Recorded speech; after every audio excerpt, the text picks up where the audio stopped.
Bem-vindos, bem-vindas ao canal da SOS Ciência. Eu sou a professora Júlia Barreira e vou conversar com vocês hoje sobre uma dúvida que muitos alunos e alunas trazem quando eles estão terminando a graduação, que é um desejo por continuar estudando, mas não saber exatamente que caminho seguir. E aí eu vejo algumas pessoas falando, eu quero fazer especialização, eu quero fazer mestrado, eu quero fazer pós-graduação. E as pessoas usam essas palavrinhas como se fossem sinônimos, sem entender a diferença entre elas. Então, a ideia com esse vídeo de hoje é justamente ajudar essas pessoas, né, ou que terminaram, ou que estão terminando a sua graduação, querem continuar estudando. E aí a gente vai mostrar essas diferentes possibilidades aí dentro da pós-graduação. Então, primeiro, se você terminou a sua graduação, né, e esse diploma que você tem é uma exigência para você fazer cursos futuros, cursos relativamente longos, né, que já exigem um certo nível de conhecimento, então, muito provavelmente, você vai buscar mesmo uma pós-graduação. Diferente de cursos de extensão, cursos que são menores, normalmente têm uma duração menor e não exigem um diploma para você fazer. Então, essa já é uma diferença importante. Então, durante a minha graduação, eu fiz diversos cursos de extensão, porque não tinha exigência nenhuma. Mas, se eu for fazer cursos de maior duração e que já tenham um certo conhecimento, então eu vou entrar nos chamados cursos de pós, que, gente, é um grande grupo aí de cursos. Então, a primeira grande divisão que a gente pode fazer quando a gente fala em pós-graduação é a pós-graduação chamada de lato sensu e a pós-graduação chamada de stricto sensu. Então, a pós-graduação chamada de lato sensu é aquela representada, via de regra, pelos cursos de especialização e pelos famosos MBAs. Esses cursos, na sua grande maioria, vão ter uma carga de 360 horas. Então, se você está vendo por aí chamadas, né? Venha fazer uma especialização com a gente, venha fazer um MBA com a gente. Essas são características gerais que eu vou passar aqui. Óbvio que pode ter diferenças ali de acordo com cada contexto. Então, são cursos que vão ter uma carga horária de aproximadamente 360 horas. A especialização que eu fiz, por exemplo, durou 2 anos. Tem algumas propostas que são mais condensadas, que são finais de semana, né? Sábado e domingo o dia inteiro, que você consegue fazer em 1 ano. Então, esse é um tempo aí que você pode esperar quando decidir fazer uma pós-graduação desse caráter, de especialização MBA. A maioria dessas propostas tem exigência de um trabalho de conclusão de curso, né? De um TCC. E o conteúdo dessas pós-graduações, ele é um conteúdo muito, mas muito voltado para o mercado de trabalho. Normalmente são cursos que você tem esse caráter ainda de ser um estudante, de ter bastante aula, de estar recebendo conteúdo, normalmente são conteúdos ministrados por pessoas que fazem muito bem esse diálogo entre conteúdo teórico e mercado de trabalho, sempre tentando pensar em aplicação desse conhecimento na parte prática. Cursos de especialização e MBA são pagos, mesmo que seja oferecido por uma universidade pública. Então, o meu curso de especialização eu fiz na Unicamp, que é uma instituição pública. Ainda assim, ele era um curso pago. Instituições privadas de ensino também oferecem e são pagos.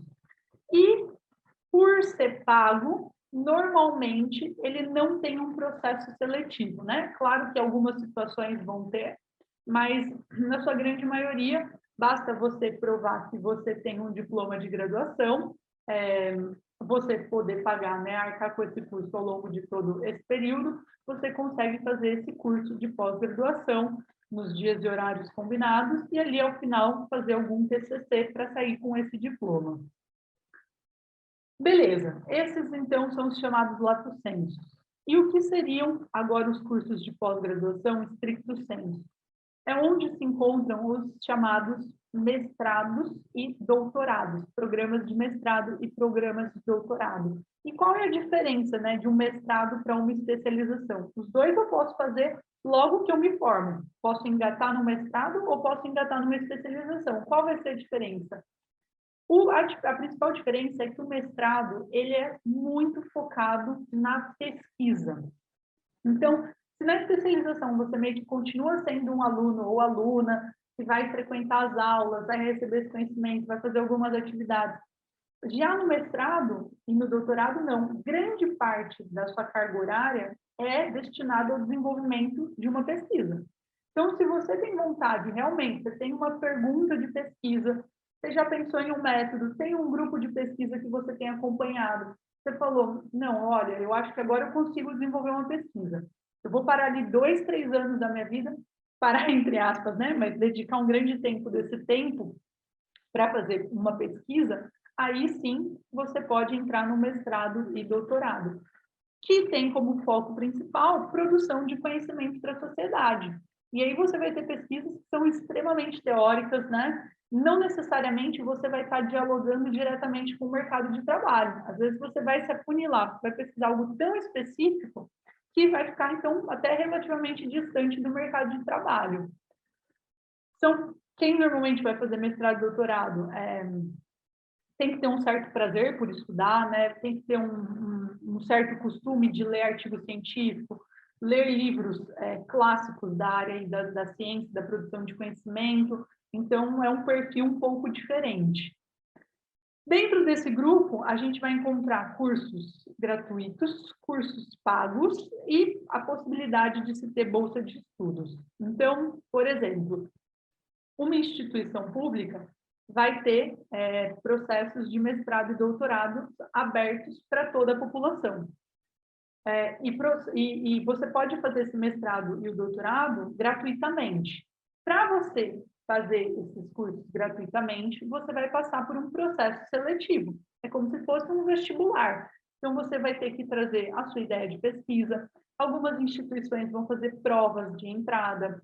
Algumas instituições cobram a língua estrangeira. Então, você tem que ter um nível mínimo aí de inglês para poder fazer.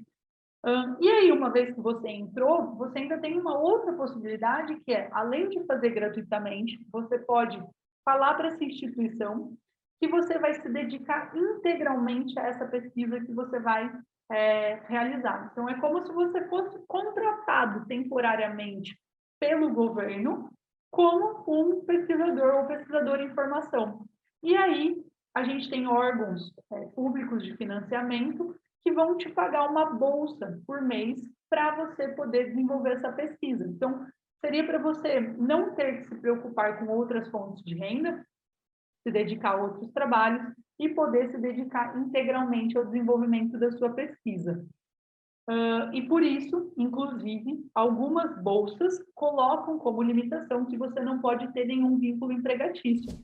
Então, algumas colocam restrição de horário, pode ser até 4 horas na semana, ou pode ser até 8 horas semanais. Ou tem outras que vão falar, olha, não, se você quer ganhar uma bolsa para fazer um mestrado, doutorado, você não pode ter vínculo empregatício nenhum. Isso vai variar de acordo com o órgão que está financiando a sua pesquisa e o programa de pós-graduação que você está vinculado, a instituição de ensino onde você está desenvolvendo esse estudo. E aí, agora, avançando um pouquinho, aqui a gente tem dentro da Lato Sensu a possibilidade de fazer uma especialização e um MBA. Nova dúvida, né? Qual a diferença entre eles? Se basicamente as características são muito parecidas. Gente, é mais uma questão, assim, de fato, de nomenclatura. O MBA a gente usa muito quando está falando desses cursos de pós-graduação voltados para administração. Então, o pessoal que vai fazer uma pós em administração de empresa, uma pós em... Não sei, porque eu não sou da área da administração ali especificamente, mas pensem esses cursos para quem está saindo da economia, da administração, da engenharia e querem se especializar, eles, via de regra, vão receber esse nome aí de MBA. Já esses cursos de pós, que são mais da área da saúde, vão ser chamados de especialização. Então, o que eu fiz era uma especialização, porque era em bioquímica, fisiologia, nutrição e treinamento esportivo. Então, bem da área da saúde, aí fica especialização. Se é mais da área da administração, recebe o nome de MBA. Agora, se eu quiser ir para o estricto sensu, o caminho normalmente percorrido, é claro que vão ter algumas diferenças aí, mas normalmente as pessoas se formam na graduação e entram no mestrado, que é uma proposta de desenvolver uma pesquisa, normalmente em 2 anos. Aí termina essa minha pesquisa, né? Escrevo uma dissertação. Então, aqui a gente tem TCC, a especialização em MBA. No mestrado, eu escrevo uma dissertação. Escrevi, terminei, fui avaliada por especialistas da área, eles me aprovaram. Quero continuar estudando, quero me aprofundar ainda mais nessa linha de conhecimento, eu vou para um doutorado. Agora, os doutorados atualmente duram de 3 a 5 anos, e num doutorado você tem que fazer uma tese. Então, você propõe uma tese, você produz um novo conhecimento que novamente vai ser avaliado por um conjunto de professores especialistas naquele assunto. E aí, terminei meu doutorado, quero me aprofundar ainda mais, aí você vai fazer o chamado pós-doutorado. Diferença aqui nesse caminho. No mestrado e no doutorado, como a gente está aprendendo a fazer pesquisa, a gente conta com um professor ou uma professora que vai nos supervisionar ao longo de todo esse trajeto. Então, via de regra, uma pessoa que você tem uma proximidade, que você pode acionar para tirar dúvidas, que vai fazer as correções dos seus textos. Já aqui no pós-doutorado, você já não tem mais essa figura de orientador ou orientadora. É esperado que você já tenha uma maior independência, uma maior autonomia para desenvolver seus próprios estudos. E uma última aí questão que normalmente as pessoas também confundem bastante ou trazem como dúvida e o que é o PhD, né? Normalmente no inglês a gente lê se tal pessoa é ali PhD em determinado assunto, em determinada área. Então, o PhD, para a gente, é uma analogia ao doutorado. Aqui no Brasil, quando a gente termina o doutorado, a gente recebe um título de doutor ou doutora em determinada área. E se você fizer um doutorado fora, né, um doutorado, por exemplo, nos Estados Unidos, você vai terminar esse doutorado com um título ali de PhD. Então, basicamente, quando você falar aí, mesmo no dia a dia, tal pessoa é PhD, o que você estaria falando do ponto de vista acadêmico e da pesquisa, é que ela tem tanto conhecimento que chegou a já ter até um título de doutorado naquele assunto. Agora, para finalizar, quero seguir então quero seguir mais nessa área de pesquisa, nessa chamada carreira acadêmica. Quero fazer um mestrado, um doutorado e um pós-doutorado e quero ter bolsa, eu quero me dedicar a isso. A gente tem, eu vou trazer duas bolsas, duas agências, desculpa, de fomento bastante conhecidas no Brasil, que é a CAPES e o CNPq, e os valores das bolsas no estágio de mestrado, que é 1.500 para ambas, no doutorado 2.200 e no pós-doutorado, que é 4.100. A maioria dos estados também tem agências de fomento próprias, e essas agências podem ter valores um pouco diferentes para essas bolsas, tá? Mas essas aí, que são bem conhecidas nacionalmente, são esses os valores. Aí vocês podem se perguntar, e por que tem esse mais 400? Aqui no doutorado não é mais 400, é 396, 398, alguma coisa assim, mas eu aproximei. E aqui no pós-doutorado também, por que tem esse valor a mais? Esse valor a mais do CNPq é o que a gente chama de taxa de bancada. O que é a taxa de bancada? É um valor que essa agência te dá todo mês para você usar no seu projeto de pesquisa. Então, não adianta eu receber esses R$ 400 e querer gastar comigo para fazer uma viagem por lazer ou por turismo. Não adianta eu pegar esses R$ 400 e comprar um monte de livro de romance para eu ler nas minhas horas vagas. Esses R$ 400 necessariamente têm que ser investidos em ações ou materiais relacionados ao seu projeto. Então, o pessoal que é da área da biologia costuma comprar muito material para fazer experimento. Tem pessoas que compram equipamentos para fazerem alguns testes, equipamentos caros. Tem pessoas que usam esse dinheiro para ir apresentar os seus resultados em importantes congressos nacionais e internacionais. Então, assim, o destino, ele é bastante amplo, desde que, no final, você justifique que todo esse dinheiro foi gasto foi investido, né, em recursos relacionados à sua pesquisa.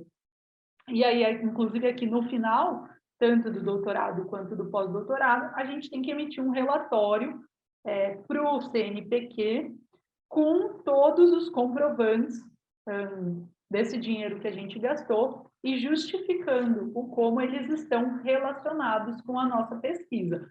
Caso você não tenha utilizado todo esse dinheiro que cai mensalmente aí na sua conta, aí muito provavelmente você vai ter que devolver essa parte que não foi utilizada.